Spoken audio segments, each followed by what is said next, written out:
Exercise 4.1 का second question क्या है, represent the following situation in the form of quadratic equation. ठीक है, जो सिचुएशन दिया है फर्स्ट पार्ट में, उसको किस फॉर्म में लिखना है, क्वाड्रेटिक इक्वेशन के फॉर्म में। ठीक है, दिया क्या हुआ है, the area of a rectangular plot is 528 meter square. ठीक है, रेक्टेंगुलर प्लॉट है जिसका एरिया दिया है 528 मीटर स्क्वायर।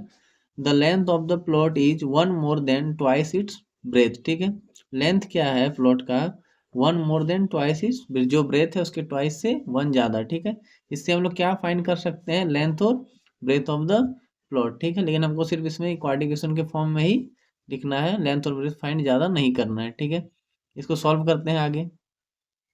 अब क्या है, area of rectangle. Area of rectangle क्या होता है, area of rectangle, rectangular plot ही लिख लेते हैं।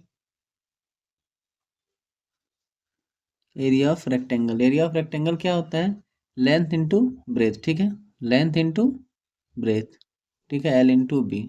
ठीक है, यही होता है इसका फॉर्मूला, यही यहाँ यूज होगा, एरिया ऑफ रेक्टेंगल में लेंथ इंटू ब्रेथ।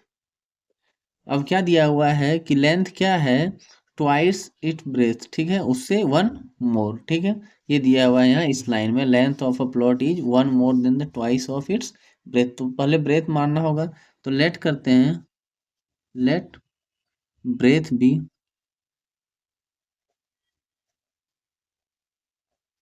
एक्स। ठीक है, ब्रेथ को क्या मान लिए, एक्स। तो लेंथ क्या है, तो लेंथ क्या हो जाएगा,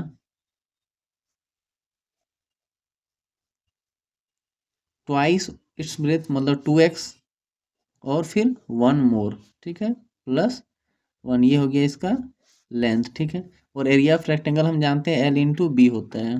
ठीक है, इसी का फॉर्मूला लगाएंगे यहाँ, area of rectangular plot, area of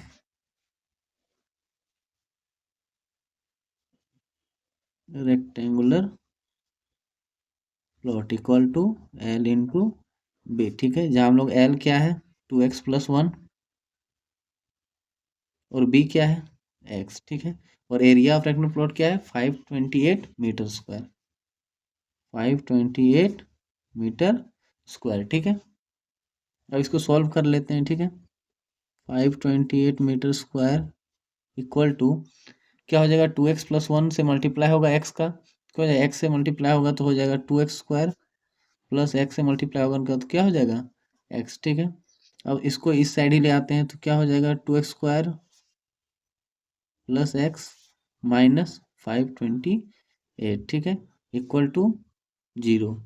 ये हमारा क्या हो जाएगा, ये क्वाड्रेटिक के। पार्ट टू क्या है, the product of consecutive positive integers is 306। ठीक है, we need to find the integers. ठीक है, क्या दिया हुआ, product of consecutive positive integer is 306। ठीक है, लिखते हैं, क्या हो जाएगा, द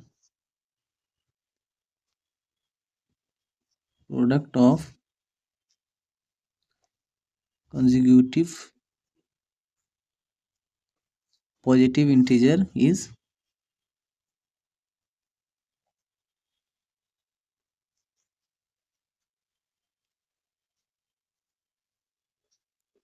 क्या है 306। ठीक है, अब कंजुगेटिव पॉजिटिव इंटीजर्स क्या होता है कि एक लेना है, पहले वन है तो उसके बाद क्या आता है, टू आता है, थ्री है तो फोर आता है।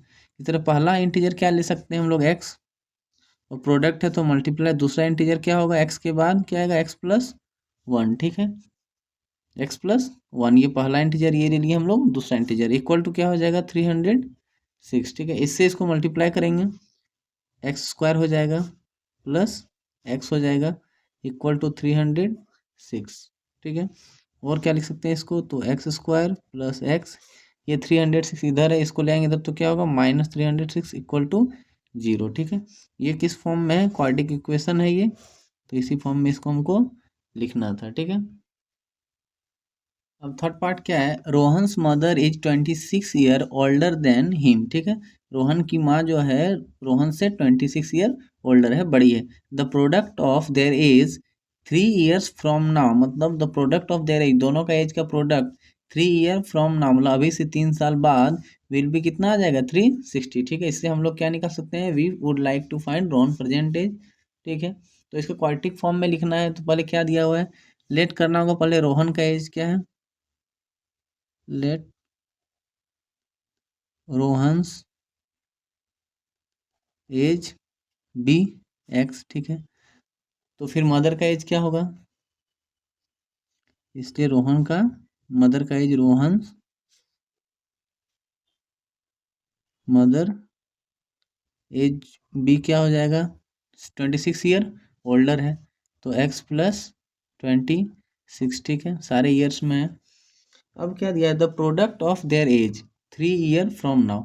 अब 3 साल बाद इसका रोहन का एज 3 साल बाद क्या हो जाएगा, 3 ईयर लेटर क्या हो जाएगा, x+3, ठीक है, 3 जुड़ जाएगा। और रोहन्स का मदर एज कितना हो जाएगा, x+26, और क्या हो जाएगा +3 ईयर, ठीक है, इसका प्रोडक्ट, ठीक है।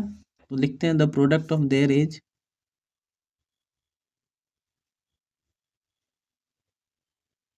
The product of their age, ठीक है, कितना है, आफ्टर 3 ईयर, या तो लिख सकते हैं 3 ईयर फ्रॉम नाउ। तो product of their age after 3 year, after 3 years क्या दे दिया है, 360, कितना दे दिया है, 360 इक्वल टू 360 ईयर्स, ठीक है, 360 ईयर्स हो जाएगा। ठीक है, अब आगे बनाते हैं, ये कैसे होगा। अब यहाँ क्या लेना है, पहले रोहन का एज ले लेते हैं। तो रोहन का एज कितना है, अभी प्रेजेंट एज है एक्स, बट 3 ईयर बाद क्या हो जाएगा, x+3। उसी तरह रोहन्स का मदर का प्रेजेंट एज क्या है, x+26, और 3 ईयर बाद क्या हो जाएगा, x+26+3 क्या हो जाएगा, x+29, ठीक है। ये इसका प्रोडक्ट क्या है, 360। अब आगे सॉल्व करते हैं इसको, क्या होगा, इससे पहले मल्टीप्लाई करेंगे, x से मल्टीप्लाई हो जाएगा x+29 का, फिर +3 लिखेंगे, और x+29 का पूरे से मल्टीप्लाई हो जाएगा, इक्वल टू क्या आएगा, 360। अब इसका मतलब x से x को मल्टीप्लाई करेंगे, क्या आएगा, x², 29 से x को करेंगे 29x, +3 से x करेंगे 3x, +29 से 3 को करेंगे तो क्या आएगा, 87 इक्वल टू 360, ठीक है। अब यहाँ देखेंगे x² +29x+3x क्या हो जाएगा, 32x +87, ये 360 प्लस में इधर आके क्या होगा, माइनस में, इक्वल टू 0। अब इसको सिर्फ सॉल्व करना है, ये तो वही रहेगा, x² +32x +87 -360 क्या हो जाएगा, ये माइनस में आएगा, जो भी आएगा प्लस में तो आएगा नहीं, तो क्या होगा, माइनस, इसको करेंगे 360 से ही 87 को घटा देंगे, तो ये 10 हो जाएगा, 10 में से 7 जाएगा तो 3, यहाँ 5 बचेगा, 15 में से 8 जाएगा तो 7 और 2, ये आ जाएगा इक्वल टू 0। एक लाइन और लिखते हैं, x² +32x plus minus -273 equal to 0, ठीक है। ये किस फॉर्म में आ गया, क्वाड्रेटिक इक्वेशन के फॉर्म में आ गया है, यही है इसका आंसर। का फोर्थ पार्ट क्या है, अ train travels a distance of 480 kilometre, ठीक है, एक ट्रेन ट्रेवल करता है कितना, train 480 kilometre at a uniform speed, ठीक है, कुछ एक यूनिफॉर्म स्पीड है उसका, वही लगा के ये क्या करता है, वो 480 किलोमीटर तक डिस्टेंस को ट्रेवल करता है।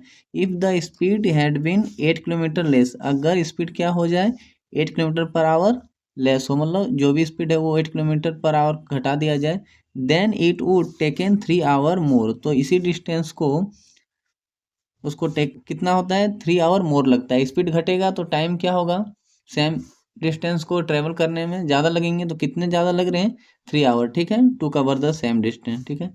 यहाँ हमको क्या निकालने का है, we need to find the speed of a train, ठीक है। तो स्पीड ऑफ ट्रेन को लेट करना होगा, तो कितना यूनिफॉर्म स्पीड है, अगर हम यूनिफॉर्म स्पीड को एक्स लेट करते हैं, let the uniform speed of a train be X, फिर बाद में क्या होता है, वो स्पीड लेस होता है, कितना लेस होता है, 8 किलोमीटर पर आवर, तो बाद में इसका स्पीड क्या होगा, x-8, ठीक है। और x-8 जब होगा तो पहले जो टाइम लग रहा होगा उससे अभी कितना लगेगा, 3 आवर मोर लगेगा, ठीक है। अब हमें यहाँ पहले जानना होगा स्पीड, टाइम और डिस्टेंस का क्या रिलेशन है, ठीक है। तो क्या होता है, टाइम इक्वल टू क्या होता है, distance by speed, distance by speed, ये फॉर्म यहाँ लगेगा, ठीक है। अगर हम यूनिफॉर्म स्पीड को क्या मानते हैं, एक्स मानते हैं, यूनिफॉर्म स्पीड को क्या मानते हैं, एक्स मानते हैं, ठीक है। डिस्टेंस कितना था, 480, ठीक है। ये तो यूनिफॉर्म स्पीड है। बाद में स्पीड क्या होता है, घटता है, बाद में स्पीड घटता है और समय क्या लगेगा ज़्यादा बाद में। मान लो 480 ट्रेवल करना है किस स्पीड से, तो x minus 8 kilometre per hour की स्पीड से। तो इसमें क्या लग रहा है, इसमें टाइम ज़्यादा लग रहा है और इसमें टाइम, ये भी टाइम का फॉर्म में है ये टाइम, और ये भी किसके फॉर्म में है, टाइम के फॉर्म में। ये जितना भी टाइम ले रहा है उससे ये टाइम कितना ले रहा है, कम ले रहा है। कितना ले रहा है, 3 आवर कम, और ये 3 आवर ज़्यादा ले रहा है क्योंकि स्पीड यहाँ घटा हुआ है। ठीक है, अब इसको कैसे फॉर्म में लिखेंगे, तो यहाँ लिखेंगे according to question 480 by X minus 8 minus 480 by X, तो क्या होगा 3 आवर्स दिया हुआ है। ये टाइम का ही फॉर्म में है 480 बाय एक्स, ये टाइम बाय स्पीड, ये टाइम बाय स्पीड। लेट किए स्पीड एक्स यूनिफॉर्म स्पीड है और ये घटने के बाद। ठीक है, घटने के बाद कितना समय लेता है, 3 आवर मोर ये लेता है और ये 3 आवर कम लेता है। अब इसी को हमको सॉल्व करना है। ठीक है, इसका एलसीएम लेते हैं, क्या हो जाएगा x into x minus 8, simple LCM. इससे ये कट जाएगा, x से मल्टीप्लाई होगा 480 x होगा, माइनस 480 x से x कटेगा, ये बचेगा, ये मल्टीप्लाई हो जाएगा, इक्वल टू 3। ठीक है, यहाँ 480 x से लिख देंगे, यहाँ माइनस 480 x हो जाएगा, और ये माइनस माइनस क्या हो जाएगा, प्लस 480 मल्टीप्लाई 8, इसको 8 से मल्टीप्लाई करेंगे, क्या होगा 8 जीरो जा जीरो हो जाएगा, 8 8 जा 64 का 4, 6 कैरी करेगा, 8 4 जा 32 और 6 38 आ जाएगा। ठीक है, नीचे क्या है, x से मल्टीप्लाई करेंगे तो X square minus 8x equal to 3। ठीक है, यहाँ अब यहाँ 480x से ये कट जाएगा, खत्म हो जाएगा माइनस होके, क्या बचा 3840।